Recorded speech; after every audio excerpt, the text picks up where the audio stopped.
Good morning, good afternoon, or good evening, whenever or wherever you might be listening to this, the second episode of the Huron Christian Church podcast.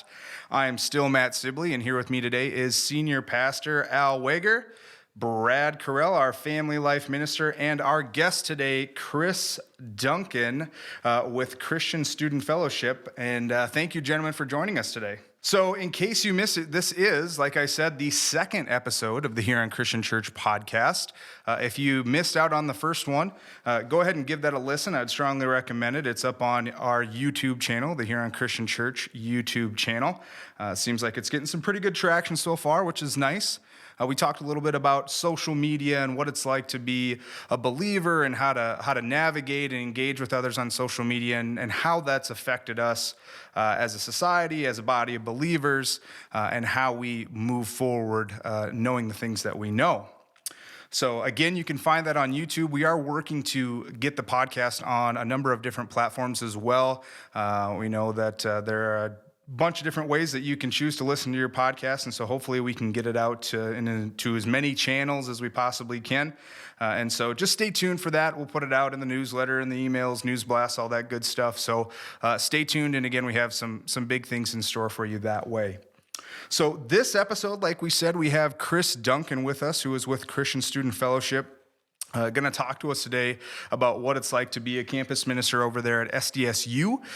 We're looking forward to hearing from him, hearing what he has to say, how God's working on our college campuses, and maybe what we can do as a body, what we can do to help that and to help in those efforts. But before we get to that, what we'd like to do at this time is just have Brad talk a little bit about some of the missions that we support. As you know, this is our missions episode. This is where we bring somebody else on, a guest who is going to share with us how God's working, not just here in the Huron Christian Church body, but how God is working out there in the world that we live in. And so, Brad, maybe you can just take a few minutes to touch on some of the missions that we're currently supporting. Sure. Thanks for being here again with us today. Something that I just wanted to point out along with our guest kind of idea with the campus ministry is for students. And so we support Pine Haven Christian Assembly. We talked a little bit about that our last episode, where we send our kids to camp each summer. So we support them from our missions team directly each month. And also Summit Christian College, a 4-year Bible college in western Nebraska, where I graduated from, and also our discipleship minister Luke is attending right now. And we support them on a monthly basis. And then also Chris and the campus ministry at South Dakota State, we're supporting them monthly as well.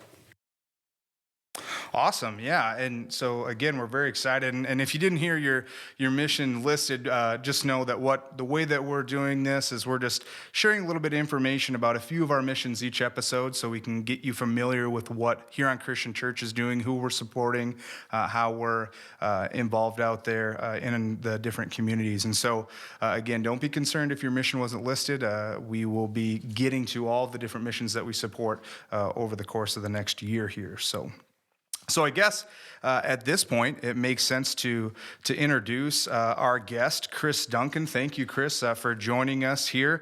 Maybe give us a little bit of background about who you are and what you do. Well, thanks, Matt. My name is Chris Duncan. I live in Volga, South Dakota, which is roughly about 10 minutes off of campus to the west of Brookings. And I guess really, I could start, when I was birthed in Joliet, Illinois, but I don't think we all need to hear that story. But my wife and I, we met in Nebraska and we married there. And we lived in Nebraska for 23 years in Wayne, Nebraska, where I worked at Great Dane Refrigerated Trailers. My wife did in-home daycare. And we volunteered as youth leaders there for the 20-some years that we were there. And we just loved it. It was great serving there and things. Put a lot of hours in down there. Wound up being pretty much full-time worship ministry and stuff like that too. But it was all volunteer basis. And so Justin Ralston, who's a buddy of mine, became head director of CSF, Christian Student Fellowship, and approached me one day and said, "Hey, how would you like to go back to your native South Dakota and be a campus minister at South Dakota State University? And I said, I don't think so. And he said, no, I want you to pray about it. And I said, well, I really don't want to. But he convinced me, so we did pray about it. And within a couple of months, it became quite evident to make the transition, to move up here to South Dakota to do the full-time ministry and things. And so I moved up here with my wife, Amy, and our 5 daughters to Volga, which is, again, just right outside Brookings, and pretty much kind of helped rejuvenate ministry on campus there with CSF. We took over for CCM, I believe is what it was, Campus Christian Ministries, and they asked CSF to kind of take the reins, so we did, and that's what got me there, and it's been fun. We started, I don't know how much you want me to tell you right now, but we started with roughly 6-7 students full time that first couple of years actually. Met at the student union and just kind of built a core, built some relationships and things with churches and some support and things. And then this last year, a year ago at this time, we were sitting at 10 students and went on a mission trip to Diamond Willow. And while we were there at Diamond Willow is when we got the COVID update like everybody else did in March. And we came home and we all went home. And we did Zoom, broadcast, Zoom, our Monday nights lessons on Zoom. And we had a couple campuses from Nebraska join on with us. And we went through the summer and it was great. Had quite a few students on there. And really didn't know what to expect this fall. And God, God, just like God's been showing this whole COVID time, God just kept moving. And we opened up the first night. We had over 40 students show up, and we've been running great ever since. And so it's been a great year with CSF so far at SDSU, and it's been a lot of fun. That's awesome. Yeah, it's great to hear. So, Chris, you have a relatively unique challenge in terms of witnessing and ministering to college students and those of the college age. And now it has been a handful of years since I personally was in college, and we don't need to get into that with us too, right? Al or Brad. I mean, if you have big hands, I suppose a handful of years could apply there. But no, I remember that being such a unique point in my life in terms of where I was, what I believed, how my belief systems were developing at that time. And I mean, it really is our first experience out on our own. It's our first time where we have to start providing for ourselves, taking care of ourselves. And some people, you might have done a little bit of that in high school, obviously having jobs and things like that. But for me personally, it was really the first opportunity that I was in charge of my own life. I had my own personal freedom, and with that comes a little sense of rebellions and in so many ways also temptations. And maybe you can talk a little bit about what it's like to witness to people at that stage in their life when all those things are going on at once, and how do you deal with that challenge? Well, it definitely is a unique challenge. Myself, I went to a Bible college, and so the rebellion was a little bit different at a Bible college than it was at a secular college. But there still was rebellion of some sort because you are on your own. You make your own choices, things like that.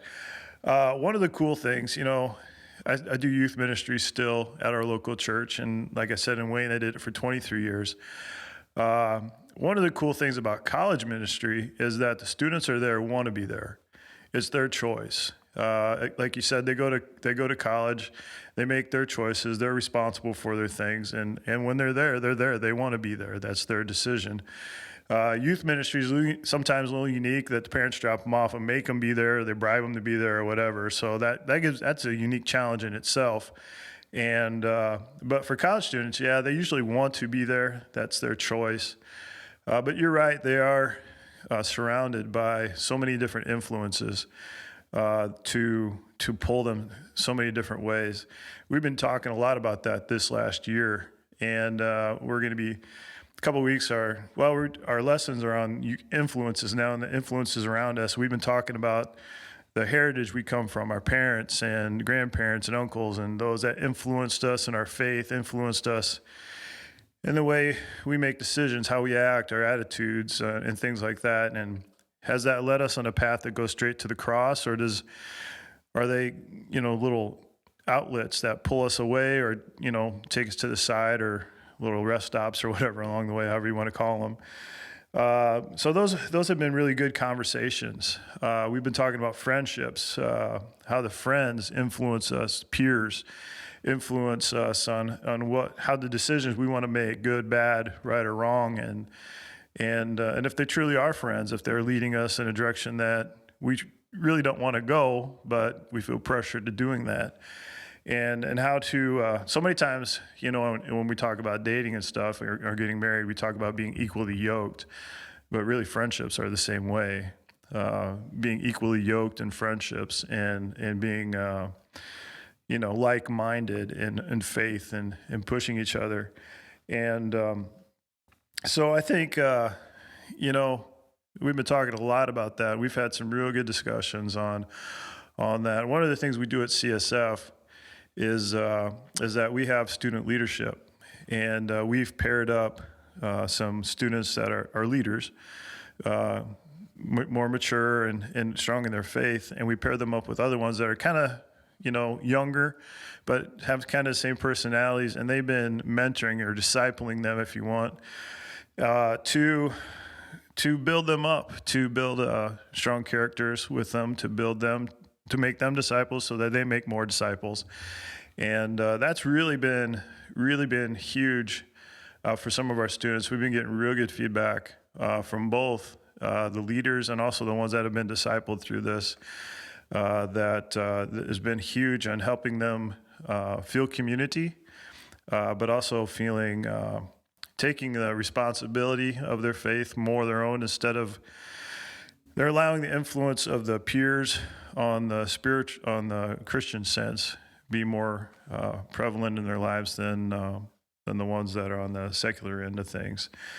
But yeah, it's unique. The professors obviously have their own opinions of what Christianity or what this world is like too, and they come in with those ideas. And again, the students come in, they want to be there, so they ask the questions: is why do we believe what we believe then?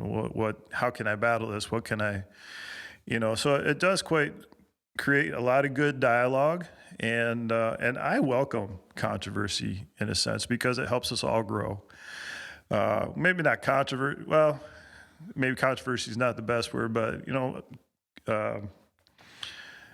we've been talking in church a lot about arguments. That arguments are actually good as long as they're done in the right way, and I like them, because it does create dialogue that, as long as it stays under control, it does create dialogue where answers are come to. People dig, and they come to me for answers. I just throw them more questions. And they get frustrated by that, but I think in the end they see that it's good for them to find them, and we come to the same conclusion in the end, but most of the time, I should say. But yeah, it's definitely some challenges in there. Yeah, definitely. Yeah, and kind of going off a little bit of what you said, I mean, if our faith is never questioned, if we live our whole lives and we're never questioned about our faith, and when we do get confronted with those questions or with those issues, or when people ask us to explain to them why it is we believe what we believe, it makes it very difficult for us. I mean, our understanding of our own faith is at that point pretty weak, because we've never really sought answers to those questions, because we've never been presented with those questions. We've never been presented with those challenges. And that was actually on my list of one of the things to talk about, is just how that works when you're going to a secular university and you're being confronted. Every student has to take a certain number of generals. And oftentimes in those generals is a lot of your base science classes. And in those in particular, you run up against some professors who have different viewpoints and worldviews, and oftentimes that tends to be in conflict with some of the things that we believe. So it's interesting to hear you talk about that and how that's kind of affected, and almost the idea that it's sharpened people in many ways. That idea of the arguments and seeking out the objective truths and things like that. So I welcome the science questions because I think I embrace the whole creation dialogue conversation, the whole creation evolution thing, because I love science. I love how it works. I love how God designed it, and how you see God working through all of it. And when the students come and say, well, how can this be when this is billions years old? Is it really billions? You know, and just having those conversations, and why do you think it's billions and stuff like that? But it is so true, because if the student doesn't understand why they believe what they believe, when they get confronted, when they hit this wall of COVID or some sort of other thing that's going to come up that's going to create a lot of fear or struggles, they're going to collapse, because they have nothing to fall back on except something their parent told them. And we all know how we like to listen to our parents at times, you know.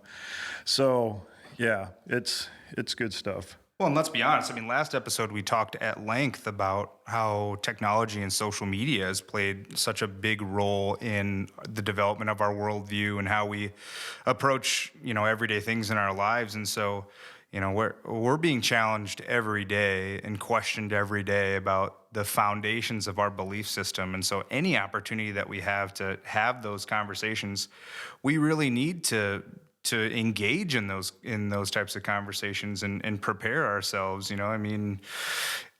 Just about in anything and everything we do, the more you train, the more you prepare, the more you learn and adapt and develop your skill set, the better off you're going to be. And I think when it comes to our faith and our biblical knowledge, I think it's the exact same principle. One of the things and benefits I see from this is just to be able to have some comfort knowing that in a place like that, at a secular university or even at a Christian college, is that the base and value system that is like-minded to maybe the home that you're raised or the church that helped raise you is available and is there, and to help siphon through some of the things that are being presented. We need this everywhere. We need campus ministry or we need a church that's actively involved in helping students go through some of those questions everywhere. And that's why it's just a vital part of our process of growing as a Christian and providing the defense for our faith. And I think those that can have that can stand up and have that encouragement, and they're going to be more apt to keep things going in that direction than those that do not have that. Absolutely. And last episode, like I said, we did talk a little bit about social media and what that is, how that's playing a role and everything. What do you see as far as at a campus level? You talk about influences. How have you had that conversation? Do you have that conversation very frequently, or how does that play a role in their lives? Social media is huge. I have this conversation in my house almost every day with my own daughters. It's huge. Yeah. And we can dwell on the bad stuff that there is, and there's obviously plenty of that. But there's a lot of good that we can do with social media. If it wasn't for social media, when we had all the students go home, last semester, or, the semester before, last spring, we would have never been able to stay connected as well as we did with them for that period of time. And as I said, our Zoom broadcast went to other students in Nebraska. So we had, several students joining us with that. We would have never been able to do that without this media. We wouldn't be able to do what we're doing now without this. It's just incredible what we can do, and keeping the conversations, keeping the relationships. And one thing social media has taught us, I think, maybe indirectly or maybe not on purpose, is that even though social media is a good thing and we can use it for good things, we need to be with people physically. I think we are learning that. There's a lot of students that are, dealing with social disorders or anxiety and all those things. And a lot of it has to do with social media and how it's pulling them away from physical contact and one-on-one relationships, with people and stuff. We were designed for community. We were designed to be together. We were designed to be one. And I think social media maybe has indirectly kind of shown us that maybe a little bit more, especially with COVID and how we've had to be pulled apart. But yeah, social media it's a huge thing, dangerous, but also dangerous to Satan, because we can knock down a lot of walls and a lot of strongholds with proper use of it for the kingdom. And one of the cool things I think is cool, the other campus minister that works with me is Kaylee Hill, and she's developed this thing that we call it Takeover Tuesdays. And our Instagram site, we have our students, they take over our Instagram site. So they give us the day in the life of them as a student and what they do during the school day. And so they post various things throughout the day. So if you follow us on Instagram, you can get to know our students a little more personally and stuff like that. We had a couple of guys, Caden Hank and Ryan Schuler, and Ryan. He's about as Minnesota as you can get. I mean, he's yeah, you betcha, all that type of stuff. He's awesome. But they got on there and they did their whole life, what they do during the day and what they eat, how they eat. A lot of eating, a lot of movie watching, but also just sharing how they keep their faith during the day, when they pray, when they do Bible study, what they're studying during the day, and then we've had Kaylee, one of our other girls named Kaylee, she was on there, she shared her life. So, we'll have that every Tuesday. So if you get on our, I think it's SDSU CSF Instagram, you can follow that and see what our students do and who they are, and it's really kind of cool. And it's social media. It's getting out there what's going on in campus. We see a lot of things on the news that's going wrong on campuses with students, but there are a lot of really good students, a lot of solid Christian believer students on campuses that need a little bit of airtime too, to show how good God is and what He's doing, because He's really moving on campuses. That's awesome. That is great to hear. I mean, and in so many ways, and we talked about this before, but we can be our biggest ally or we could be our own worst enemy when it comes to social media and how we use that and what we're using it for and what the results of that are. So that's awesome. I think that's a great way. So often I remember feeling isolated as a Christian. I actually attended multiple multiple universities. I attended USD, I attended SDSU, and during my time on those secular universities, I felt isolated in a sense that I was in the minority as a believer at these universities. But you start having conversations with people in all these different places, and you realize, okay, I'm not isolated. It's more of a matter of the central organization of things and having opportunities like CSF to get together and meet with those like-minded believers. And so it was. I appreciate everything that you do for the campus over there at SDSU, because I know personally that having that opportunity is very important. Brad, I was thinking that maybe you could talk about the kind of things that we do here at Huron Christian Church in order to transition our senior high kids into a place where they're ready to be, to live their lives on those college campuses. And maybe, Chris, you can kind of talk about if there's anything that you see from your side of things where we can either improve on or where, there's some areas where some things that maybe don't get addressed that need to, or things of that nature. Sure. I think that it maybe boils down to your connections and your influences, and it's not necessarily always what you know, but who you know. So the more we can get them introduced to where they're going and campus visits, whether that's Bible college, whether that's getting them introduced to Chris or at SDSU or wherever they're going, get them connected with a college group, so they have those connections when they already get there. As far as our end goes, it's a lot about just teaching, well, what do I do with everything that I'm getting fed? I love the story of the prodigal son, and he goes away and squanders his wealth and comes back, and then you get to ask the question, well, who are you most like in that story? And a lot of people will say, well, I'm the son that left and come back, or I'm the son that stayed home, or some people would even say, well, I'm the father that tried to be the nice guy. But one time we were in a group, and the one guy in the group said, well, I'm like the pigs. Well, you never really think about the pigs in the story. He says, yeah, he says, I come to church. I've been coming to church my whole life. He says, I come and I sit in the same spot in church. I get fed my spiritual food, and I go back and play in the mud all week. And then I come back up to the trough. And so I've been really trying to get the kids to understand, okay, don't just come and get fed, but take this with you. Do something with everything that we've been teaching you, whether it's me or listening to Al from the pulpit or a Sunday school class you've been in or something. Take this opportunity to do something with what you've been taught with this food. And so, yeah, just getting them to say, oh, yeah, I remember that Brad said to be careful who my friends are. I remember Brad said to make sure when you get to campus, get in with a campus ministry.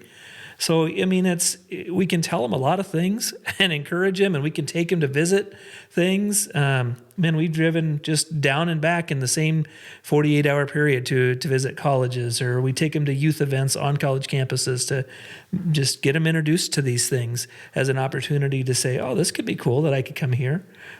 We try to do that at camp, even with a worldview camp that kind of gives some perspective of this is what might happen on a campus, why you should get involved with campus ministry.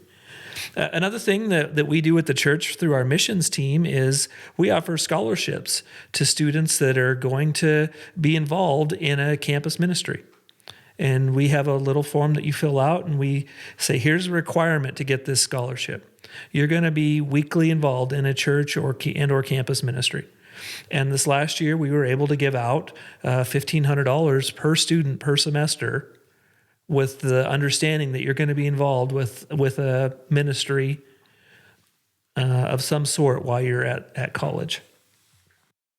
Yeah, and that's awesome. I remember back when I did end up going to Nebraska Christian College for a semester. I kind of bounced around a little bit, admittedly so, but I was fortunate enough to receive a scholarship from Huron Christian Church to do that, and participation with some things like going along as a what's the word I'm looking for? Going along as a Youth sponsor. Yeah, youth sponsor. Yeah, there Sure. you go. Sorry about that. On trips going and along as different a youth things. sponsor with some of the trips, and going along to the Valley Fair and the Valley Fair trip and things like that. So those things to me, I know are very important and very helpful, especially with the rising tuition costs. I mean, you look at any type of economic data, and you can see how quickly those costs have gone up. Meanwhile, cost of living and everything like that's going up at the same time, and wages tend to stay down a little bit. But And I think you hit on it too, just trying to get them involved in ministry when they're still here in high school. Then they know what serving's like, and they want to be a part of that when they continue after they leave here too. well, one of the biggest things is we've had these conversations before as well, but just the idea of a handoff. An idea of a transition from one phase of your life to another, because, we'll get to this a little bit later probably, but this might be a good segue into it. But the idea of being a college-age student and belonging to your home church, there's not necessarily a conflict, but there's maybe you feel a little out of place. I remember feeling a little uncomfortable in terms of where I fit in terms of the church structure. Obviously, I'm no longer a member of the youth group per se, with the high school youth group, and I haven't really had the life experiences as many of those that are in the adult Bible study classes, and so there's kind of a gap, or at least there was in my mind, in terms of where I fit in terms of that church structure. So maybe once we have Chris talk a little bit about his perspective from where kids are going, what things we need to do better there. Maybe Al, you can touch on that a little bit as well. But Chris, going back to you, what do you see from your end in terms of what churches could be doing better in order to transition their students for the purpose of campus ministry and how to succeed specifically at secular universities. Yeah, what Brad said is exactly what we need. We need the churches to invest in the students, not just be excited that they're actually in the door, but and not just excited they're coming to the events and things, and maybe even up on stage singing or whatever, but showing them that they're not the church of the future, but they're the church now, that they are vital now, and they can make an impact for the kingdom now, and showing them the urgency in that. That where they're at in their high school, where they're at in their maybe even junior high, or wherever they go, that is a mission field now, and they are a vital cog in that. And so, having them feel that maybe relevance and making their faith relevant in their life is vital in that. But what we do find is that we do have students at CSF, and they're, and some of them are more and more talking about this, is that they did go to church where they just, the church, for lack of a better term, didn't know what to do with them in a sense. They were just excited they were there, and just glad that they weren't, making the choice to show up on a Sunday morning, and that was good. I talked to one student a few weeks ago over. Well, I take him out for coffee. I drink a Diet Coke, but they drink coffee. But I'm not that old yet. But they were saying, how they went through confirmation, and it was just a big deal to get through confirmation. And because once they were done with confirmation, they were done going to church. Because they were done. They got it taken care of. They were set for life. It's just like, no, that's not it. And they realize that now.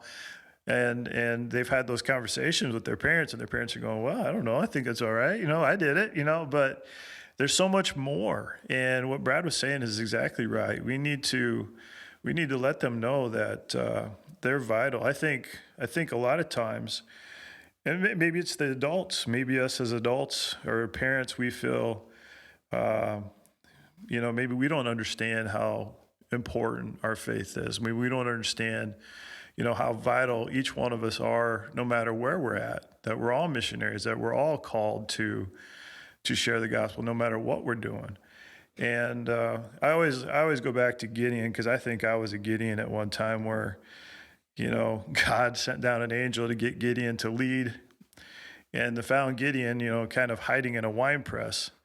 And the angel goes, come out, mighty warrior. And Gideon's just kind of, peeking over the top. Who, me? That's kind of how I felt at times. Like, I'm no mighty warrior, especially in the spiritual realm.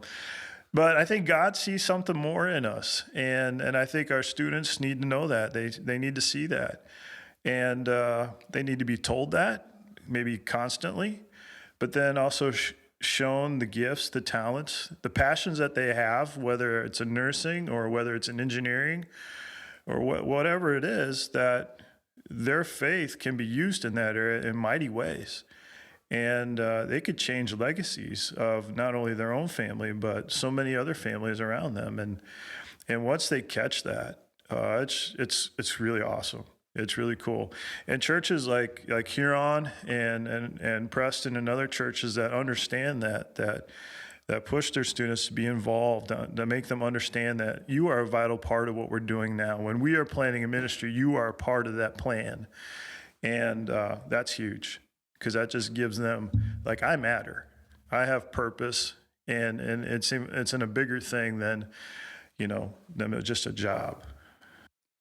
I think, too, just kind of touching on some of the things that you pointed out there, that one of the biggest misconceptions about our faith in general is that there's this linear concept that it's, okay, I get involved at I get involved at the youth group level, and then maybe I make the decision to get baptized, and then I go to, Sunday school classes, and once I reach the point where I'm comfortable with my biblical understanding, and I'm an adult down the line, then I can start witnessing, then I can start going out on missions. But, in the meantime, I don't really feel comfortable with that. I'm not going to be convincing anybody or changing anybody's mind or changing anybody's lives. But, exactly like you said, I mean, that opportunity is there at so many different stages of our lives. I mean, I wouldn't be here today if it wasn't for one of my friends that I had in fifth, sixth grade. You know, I mean, he introduced me to the church and had me start coming with Wednesday nights, and his family essentially took me in as one of their own. And that's not to say that I didn't have family of my own, but, you know, I really felt like I was a part of their family, and became a part of the Huron Christian Church family, attending summer camps and Wednesday nights. And that's why I'm here. My family didn't and doesn't attend church on Sundays, but, you know, now I am here because of what a friend of mine did for me in elementary school. Yeah, one of the things with churches is that I like to tell everyone, and you know, whether they're like you said, grade schoolers, or whether they're, you know, well over the voting age, that they're always vital. Too many times I've heard somebody older say, "Well, I've done my time. You know, I'm done." No, you don't. You are not. You are so vital now, maybe even more. Because we need that wisdom, we need that guidance. And my college students, my kids, my personal kids need you involved, because they need to know this stuff. That it's just not this old guy yelling, you know, the old parent telling them this is what it is. They need you to mentor and to challenge them and stuff like that too, because that is so valuable. Like you said, that's just life-changing stuff. It's just so valuable. I think just to kind of piggyback, I agree with all that's been said. And I think one of the things that we just always have to remember is we're continually pointing people to Jesus, and he actually makes the changes in this. And he actually is the one who helps take our opportunities that are before us and make them and broaden them into great strengths. And we just have to be willing to be able to use our giftedness, use our time, use our abilities, something to kind of go along with sharing that our young adults are vital, or that are important to the church of today. Is one of the ideas that I came across in the last couple of years is sometimes us older people, and I'm classified in the older now. I wish I wasn't. But, No. But sometimes we're kind of we like to do the thumb down or the thumbs up type ministry, where we go, yeah, that's not a good idea. That's not. What's your ideas? Oh no, that probably won't work. And I just learned a new philosophy, and somebody, I guess one of the studies that we went, might have been Andy Stanley one even, I can't remember exactly who it was, but they just said, you know, don't fight them, fund them. Start beginning to give them resources so that they can go with their ideas, because even if their ideas don't work, but if you show support and then help them when they don't work, they're going to have more ideas, and they're going to be a group that's going to continually develop and redevelop some of the areas of ministry that's going to be vital to be able to reach out communities and cultures for Christ. And I think we need to continue fund our young adults, fund. I can't say it, but fund our youth, fund those people, invest in them. We've tried to do that here as a church. I mean, we've hired young adults because we feel like that's a major part too. They gotta that they see that our staffing is under that umbrella as well. That we are good at giving resources and providing resources for different ministries and development of those ministries.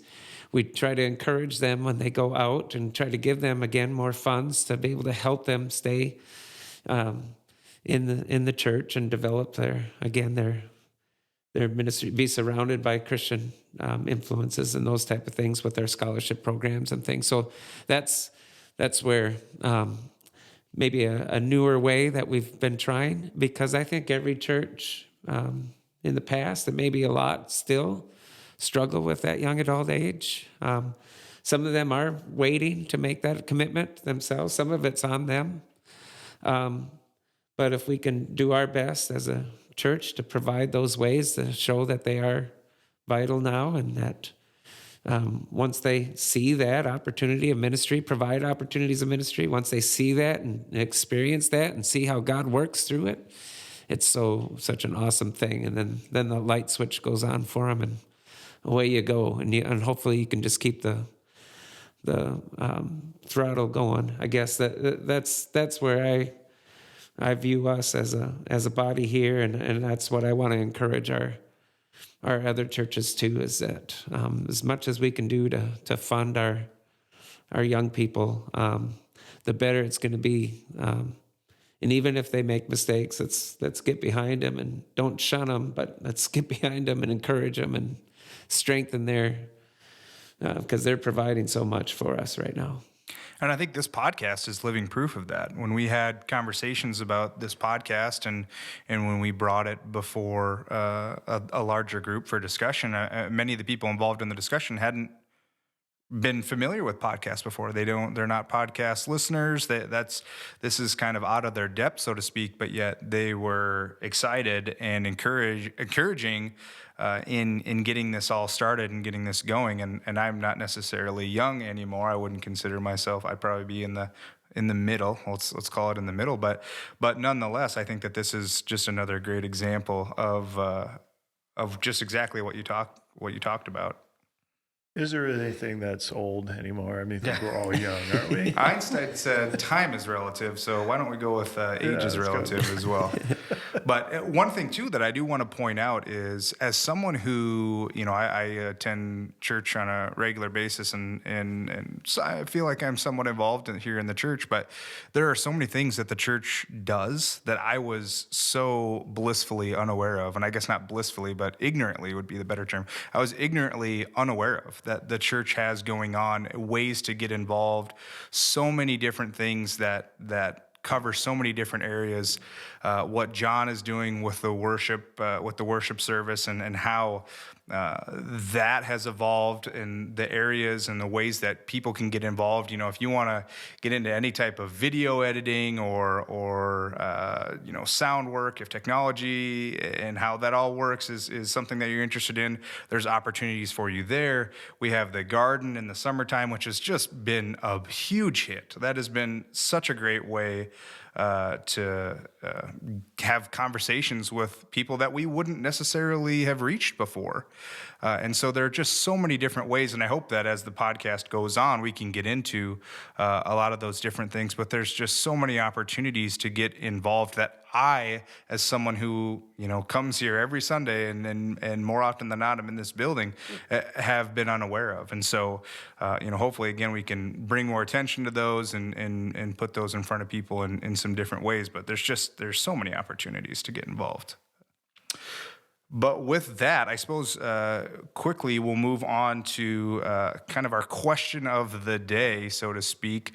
This is just an opportunity for us to ask questions as a church body. If you have questions or things that are weighing on your mind or on your heart in regards to any number of things, really, about how faith is playing a role in your life, or maybe just any faith-based questions that you might have, this is an opportunity for us to have some intelligent folks answer those questions. And if we can get some good conversation and some good understanding of things like that's all the better. So at this point, the question that we have, or the question that I have for the group here is can you guys talk about what part our faith plays in the financial decisions that we make? And I know this is a very broad question. It's a very macro level question in terms of the number of answers that you can provide. But, when we're talking about college age students, as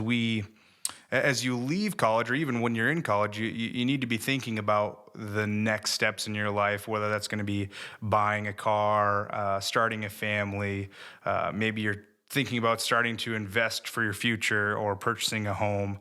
How do we make those decisions, and how do we navigate that side of our lives in terms of our faith? Al, maybe you can kick us off. My first thought with that is it's always perspective issues, and ultimately faith, your faith in Christ should always lead every decision that you made. And that includes what you're planning to do with your life, where you're planning to go, how you're planning to get to those the steps you need to take in order to get to those things. But if that's not a part of it, if our faith is more geared towards the cultural side of this world, that success comes with lots of things, material possessions or successful jobs or that type of stuff. If that's where we put our faith in, if that's what we're always working towards, then you're going to have it's going to be a struggle. And that's why I think getting people in the right mindset from the very beginning, having an understanding that all of our financial part, all of our stuff is God's. This is all God's. Running and totally being in debt. And I mean, a lot of people have different opinions on when to get debt or not to have debt, or, never having a credit card or whatever. But that's really besides the point too. It's the instant gratification that a lot of times we're seeking. And I always say, it's always helpful if you have the right perspective to start with. From my personal experience, it's also helpful to be able to work towards something and get it with the hard work of doing something instead of the instant gratification, waiting 2 or 3 years before you buy something, or buy a used car before you buy a new car, or maybe never buy a new car. I don't know, but those paying for things outside of your means is never a good idea in my estimation. But that's because of my conviction that I'm here. I have my faith and my responsibility as an adult, as a parent, I probably didn't think of all those things when I was in college, but it didn't take too long for that to happen. When right out of college, I do get married, and a year and a half later, we have a child, and then we're going, how do you make it? And you have to sacrifice, and you have to do some things in order to make those things work. And I know people that have never grown out of that stage of being in debt, that have never grown out of that mode of instant gratification. And I'm just grateful for that teaching, that bringing taking that responsibility early on. And I guess that's what I would help and try to encourage people to do as much as they can, especially with college loans and things like that. I can see why political rhetoric entices people, because they're going, oh gosh, college loans, if I can get everything free, wouldn't that be great? Well, it just means that you're going to spend your money on something else that's instant gratification. It's not going to make much difference for you right now, in my estimation. You got to work on the root of the problem, having the right perspective from the beginning. Yeah, and as someone not necessarily as well versed in some of those things, especially right when I came out of school, I mean, you get into trouble real fast. There are countless stories, and I mean, you probably don't need to go too far to find one about people who are just in over their head when it comes to the financial decisions that they've made, because we make a lot of our financial decisions with expectations that things are going to be a certain way. We assume, well, I'm always going to have that job, or I'm always going to be in that position, or, there's always going to be something for me. I'm always going to have that safety net. And before we realize that safety net's gone, or the expectation that we had isn't necessarily what reality is. They say, I think, that the average person, and this was a while back, that the average person changed occupations at least 3 times, I believe, over the course of their lifetime, and I'm sure it's a lot higher now. And so, all of those things are changing our financial situations, and yet we're making extended decisions when it comes to our finances, whether that's purchasing a vehicle, purchasing a home, making investments, things like that, all these decisions that have long-term implications that we're making when we don't know if we're going to be in the same job 5 years down the road, 3 years down the road. And so, yeah, it's really interesting to hear you talk about that, just because, so many aren't necessarily equipped with that same understanding, especially at those young ages, or those times in our lives where we were the most impulsive. Generally, I would say probably at that time in our lives, coming out of college, we're the most impulsive. We're the most ignorant in more cases than not. And Well, I tell you, I have still have one sophomore boy at home, and he's already gotten a ton of credit card applications in the Yeah. mail. So they hit you hard, initially, and it's all based on that greed, or that instant gratification, and they know it's going to sell. I mean, they know it's going to win over the multitude of people. Otherwise, they wouldn't invest as much as they do in that. So I remember we went to a Twins game. They had, I can't remember what, I think I was just a senior in high school.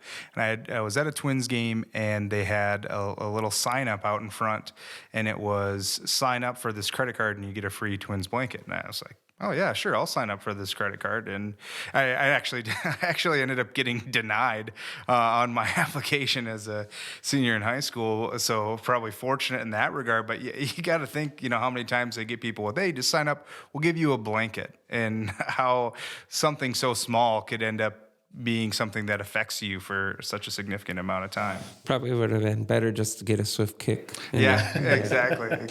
Well, and again, I was just out of high school.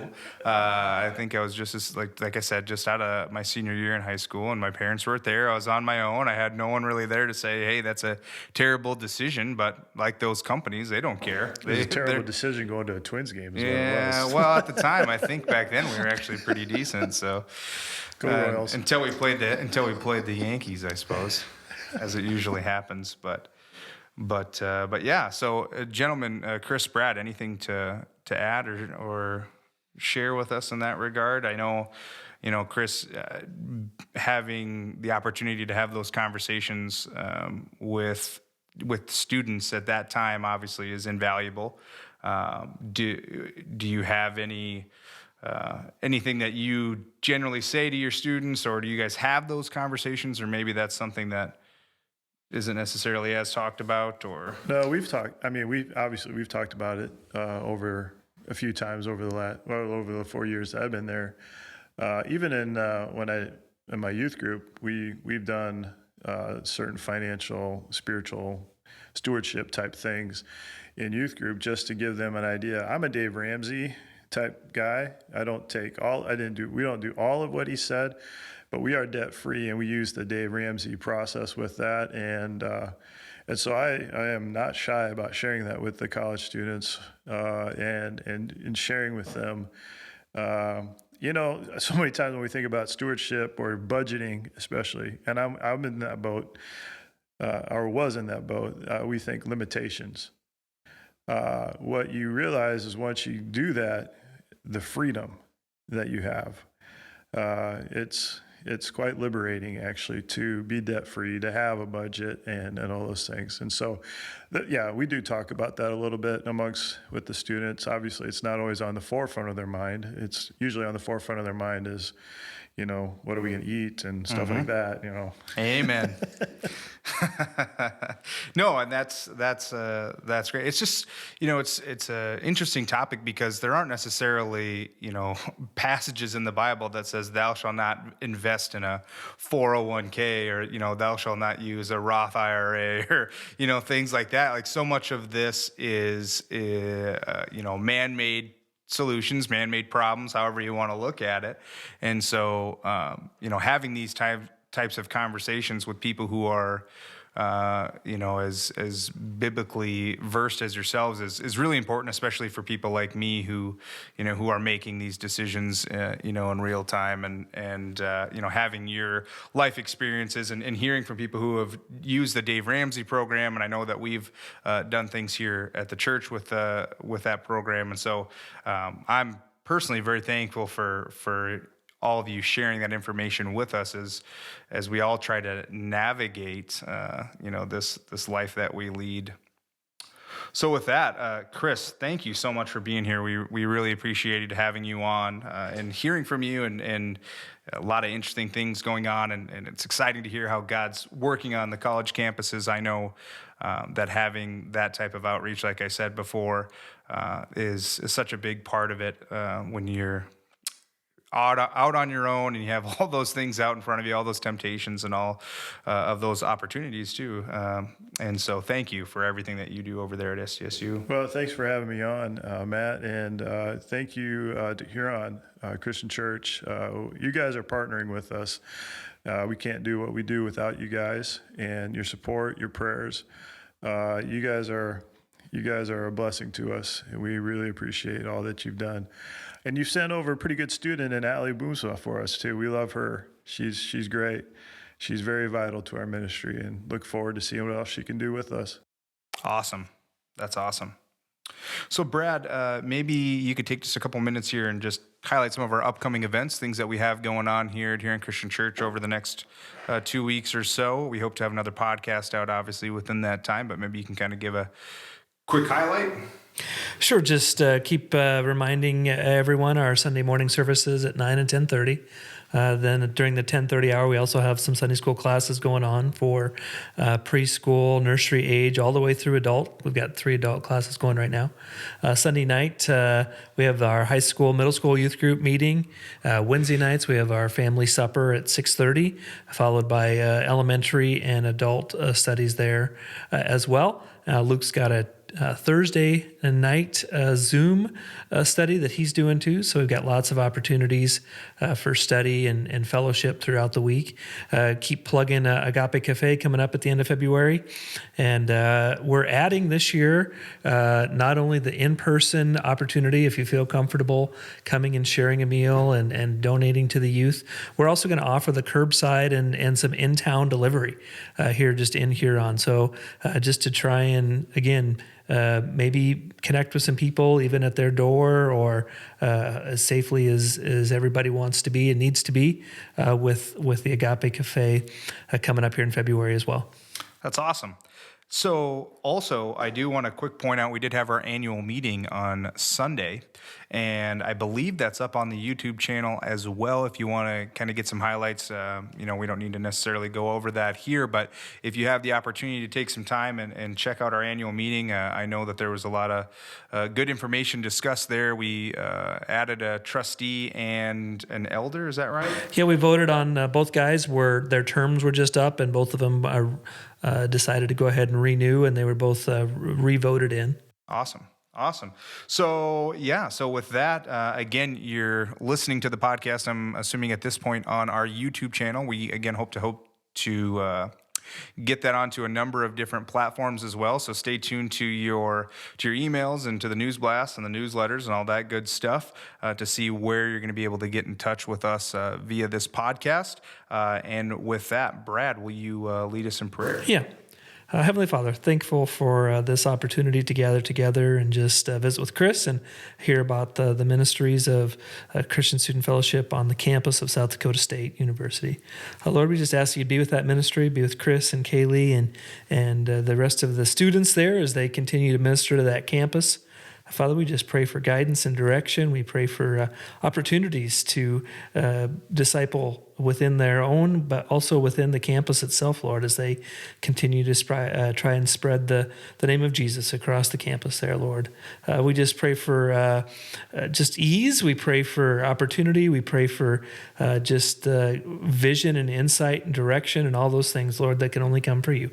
And so we're grateful again for your many blessings. In Jesus' name I pray. Amen. All right, this has been the second episode of the Huron Christian Church podcast. Again, follow us on YouTube and leave any comments or feedback you have down in the comments section below. And if you have any questions for us for our question of the day, we hope to have another episode out to you here in the coming weeks later this month. So stay tuned for that. And again, thanks for listening.